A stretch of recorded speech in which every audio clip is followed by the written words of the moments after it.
Kini nga panghitabo mga ka-Facebook nahitabo ni siya atol nga nigikan mi dinhi sa San Antonio paingon mi didto sa kining initaw kay mobidji lagi sa akong pagumangkon nga namatay kung nakakita mo atong mga niagi nga mga post nako sa wala pa ni. Mao ni mga trahedya nga among mga naagian ay lubingan nga nabali, mga wire nga nangaigo, mo na nga ubos o taraw, nangaubos ang mga wire. Ug katong gaganina nga entrance video gyud gihimo lang nako to para makabalo mo ba nga naay apil ani nga video nga kanang baha o karon taud-taud makita ra ninyo yung baha.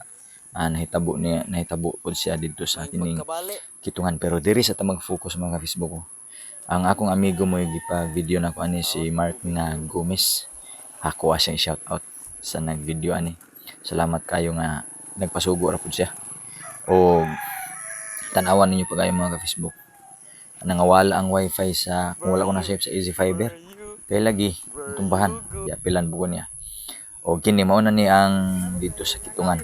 Tanawa kung inyo hagi ng pansinon mga ka-Facebook, grabe ka kusog ang baha diha. Pero nay mga motor diha nga niagi pero tawo ra maglukso-lukso. Paminon ako kuya gihapon mga ka-Facebook kay unyag naay bato nga nadala sa baha di ba makita kay lubog kung naay kahoy nga nagbabag troso delikado biya bisag tawo maglukso-lukso diha. Pero ani nga panahon mga ka-Facebook, nagplano na gikuha ni nga mulusot yun para nga dili mi magabinan kay kini ang oras ani na sa mga alas 5 kapin. O kung imo bentanahon na ba yung mga tao gid na motor.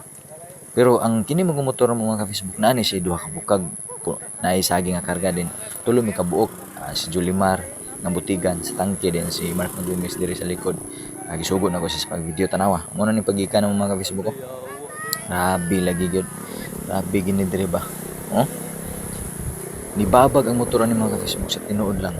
Grabe, kapila ni babag ang motor ani gipugos ginaw gipaningkamutan nako kay para dili madala dito sa ubos.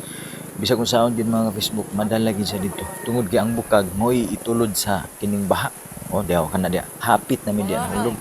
Gipugos siya po ng mga ka-Facebook na agi usa ka portion, nagi usa ka portion ani nga na kuan gyud kining duol lang gyud kayo. Tungod sa hadlok ni Mark pagkahuman kay ningon siya hadlok siya mo na nga naingon ani pasensya na gid mo sa video naingon ani na kay siguro na lang naghawid ang cellphone para nga dili mahulog kay siya pan hadlok na siya kana di mga Facebook grabe na diha kalalom na diha pag abot na mo sa nga mga Facebook kay lalom man di ay lalom siya nga kusog ang sulog una nga medyo delikado gid siya una nga kung kinsa mo agi diri pasalamat gid ko sa mga kauban nako mga amigo nako diha number 1 na si Cedric baulos ba na siya ug siya mga kauban no mao na ning gitabangan nila kay ug wala ni sila mga Facebook grabe sila gyud ang among naay mga hero ani grabe mao kini silang tulo wala ko kailan ning duwa niya kauban pero wa man gyud ko naka personal pasalamat kay isugod akong kauban layo-layo naman gyud pero diri ani nga video paminawan ninyo ni salamat gyud kaayo sa inyo si Cedric sa imong mga kauban God bless inyo